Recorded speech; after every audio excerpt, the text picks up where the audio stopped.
Release అయిన 4 డేస్‌లోనే 51 కోట్ల share and near by 100 CR gross. నేనేదో స్టార్ హీరో మూవీ గురించి మాట్లాడుతున్నా అనుకుంటే పొరపాటే. ఫస్ట్ నుంచి చిన్న సినిమా అని అందరూ ఎగతాళిగా మాట్లాడిన 'హనుమాన్' మూవీ కలెక్షన్స్ ఇవి. ఓవర్సీస్ దగ్గర నుంచి హిందీ, కన్నడ ఇలా రిలీజ్ అయిన ప్రతి చోట ర్యాంపేజ్‌ని చూపిస్తూ రఫ్ ఆడిస్తుంది మూవీ. ఊపు చూస్తుంటే లాంగ్ రన్‌లో హెవీ రికార్డ్స్‌ని సెట్ చేసేలా కనిపిస్తుంది. అండ్ ఈ మూవీ వల్ల ప్రశాంత్ వర్మ సినిమాటిక్ యూనివర్స్‌కి కూడా చాలా మంచి బేస్ ఏర్పడడమే కాదు, ఫ్యూచర్ స్కోప్ కూడా పెరిగింది. కానీ షాకింగ్ విషయం ఒకటి చెప్పనా, ఈ సినిమాటిక్ యూనివర్స్ సక్సెస్ అవ్వడానికి ఎంత స్కోప్ ఉందో, మిక్స్డ్ రెస్పాన్స్ అండ్ ఒపీనియన్స్తో ఫెయిల్ అవ్వడానికి కూడా అంతే ఛాన్స్ ఉంది. Please don't get me wrong guys. నేను ఇలా అనడానికి కొన్ని స్ట్రాంగ్ వ్యాలిడ్ రీజన్స్ ఉన్నాయి. ఫుల్ వీడియోలో ప్రతిదీ డిస్కస్ చేసుకుందాం.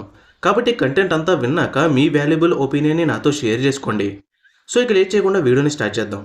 మొదటగా మనం డిస్కస్ చేయవలసిన మెయిన్ పాయింట్ ఫ్రాంచైజ్ బేస్.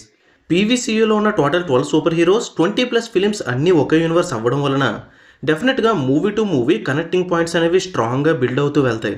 దీనివల్ల మెయిన్ అడ్వాంటేజ్ ఏంటంటే, ఫ్రాంచైజీలో వచ్చిన మూవీస్ కనుక హ్యూజ్ హిట్ అయితే తర్వాత ఫ్రాంచైజీలో రాబోయే మూవీస్ మీద విపరీతమైన హైప్ బిల్డ్ అయ్యి ఇన్ కేస్ మూవీ యావరేజ్గా ఉన్నా సరే మినిమం కలెక్షన్స్ వచ్చి హిట్ అయిపోతుంది.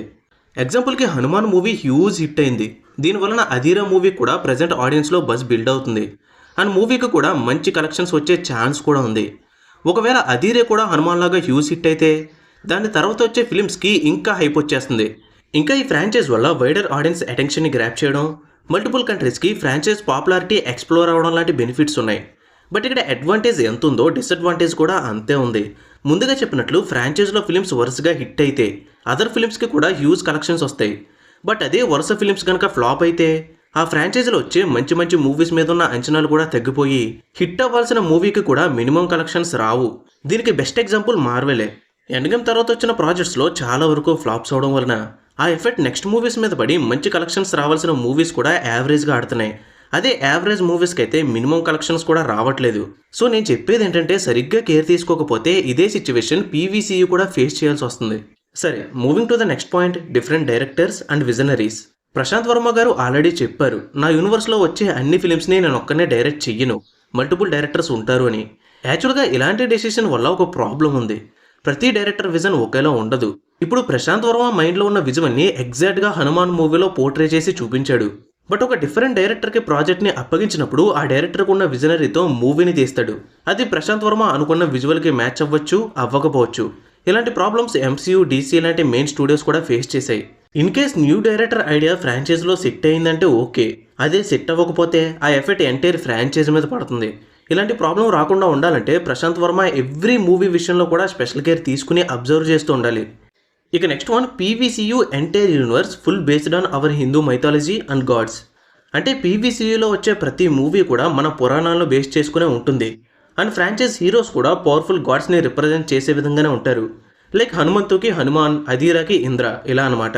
దీంట్లో అడ్వాంటేజ్ ఏంటంటే, ఇన్ కేస్ ఒక మూవీ హీరోని ఒక పాపులర్ గాడ్ని బేస్గా చేసుకుని క్రియేట్ చేసి మూవీ తీస్తే మన దేశంలో ఆ గాడ్ని పూజించే భక్తులంతా కూడా ఆ మూవీకి ఆటోమేటిక్గా సపోర్ట్ చేస్తారు. కనీసం మూవీలో గాడ్ రిఫరెన్సెస్ కోసమైనా సరే ఒకసారి మూవీకి వెళ్ళాలి అని డిసైడ్ అవుతారు. ఈవెన్ ప్రజెంట్ థియేటర్స్లో రన్ అవుతున్న 'హనుమాన్' మూవీకి కూడా ఇది అడ్వాంటేజ్గా ఉంది గైస్. థియేటర్లో హనుమాన్జీ కనపడిన ప్రతిసారి ఏకంగా నిల్చుని దండం పెట్టేస్తున్నారు, మూవీని ఫుల్గా సపోర్ట్ చేస్తున్నారు. సో ఇది మాత్రం పీవీసీయూ ఎవ్రీ మూవీకి బాగా పనిచేస్తుంది, అడ్వాంటేజ్ ఉంటుంది. కానీ ఈ గాడ్ని, మైథాలజీని మూవీలో ఇంక్లూడ్ చేయడం వల్ల ఒక డేంజరస్ ప్రాబ్లం కూడా ఉంది. ఇన్ కేస్ ఒక మూవీలో ఏదైనా పర్టికులర్ గాడ్ని కరెక్ట్గా ప్రజెంట్ చేయలేకపోతే జనాలు సపోర్ట్ చేయడం మానేసి మూవీని హెయిట్ చేయడం స్టార్ట్ చేస్తారు. పైగా మనందరికీ తెలిసిందే, ఇండియాలో ఉన్న ఆడియన్స్ యొక్క మనోభావాలు ఈజీగా హర్ట్ అవుతాయి. ఎగ్జాంపుల్కి 'ఆదిపురుష్'ని తీసుకుంటే మూవీని చూసిన తర్వాత సపోర్ట్ చేయడం పక్కన పెడితే, హనుమంతుని చేత చెప్పించిన డైలాగ్స్ వలన ఆడియన్స్కి బాగా మండి ఏకంగా సినిమాని బాయ్కాట్ చేయాలి అని ధర్నాలు కూడా చేశారు. మూవీలో చేసింది చిన్న డైలాగ్ మిస్టేక్ అయినా దాని ఇంపాక్ట్ ఎంత స్ట్రాంగ్గా ఉంటుందో మనం చూసాం. అది సింగిల్ మూవీ కాబట్టి హేట్ రేట్ అనేది ఆ ఒక్క మూవీతోనే ఎండ్ అయిపోయింది. కానీ పీవీసీఏలో ఒక్క చిన్న మిస్టేక్ జరిగిన ఎంటైర్ ఫ్రాంచైజ్ ఎఫెక్ట్ అవుతుంది. అంతేకాదు, పీవీసీఏలో హీరో వర్సెస్ హీరో మూవీస్ కూడా ఉండొచ్చు. అలాంటి మూవీస్ వచ్చినప్పుడు కూడా హ్యూజ్ రిస్క్ అయితే ఉంటుంది గైస్. ఎగ్జాంపుల్కి 'హనుమాన్' అంశ అయిన హనుమంతుకి ఫ్యూచర్లో శివుడి అంశగా వచ్చే హీరోకి మధ్య సివిల్ వార్ టైప్లో క్లాష్ జరిగి ఫైట్ వచ్చింది అని అనుకుందాం. ఇన్ కేస్ ఆ ఫైట్లో 'హనుమాన్' అంశతో ఉన్న హనుమంతు గెలిచి శివుని అంశతో ఉన్న హీరో ఓడిపోయాడు అని అనుకుందాం.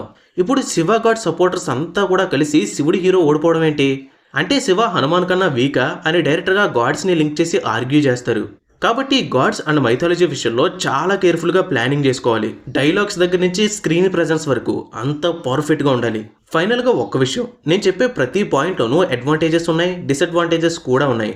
So makers and Prashanth Varma డిసడ్వాంటేజెస్ని ఐడెంటిఫై చేసి వీలైనంత కేర్ఫుల్గా వాటిని ఎలిమినేట్ చేసి హనుమాన్ లాంటి ప్రోడక్ట్ని అందిస్తే ఆటోమేటిక్గా ఫ్రాంచైజ్ అంతా కూడా హిట్ అవుతుంది. అలా కాకుండా కొంచెం కేర్లెస్గా ఉన్నా సరే సెన్సిటివ్ సబ్జెక్ట్ అవడం వలన కాన్సిక్వెన్సెస్ తప్పవు. ఏదేమైనా సరే మన ఇండియా నుంచి వస్తున్న మొదటి సూపర్ హీరో ఫ్రాంచైజ్ కాబట్టి అంతా మంచిగా జరిగి వరల్డ్ వైడ్ రికగ్నైజేషన్ రావాలి అని మనస్ఫూర్తిగా కోరుకుందాం. అని చెప్పడం మర్చిపోయాను, హనుమాన్ మూవీ క్లైమాక్స్లో చాలా డీటెయిల్స్ ఉన్నాయి. పైగా ఫ్యూచర్ మూవీస్ యొక్క హింట్స్ కూడా ఉన్నాయి.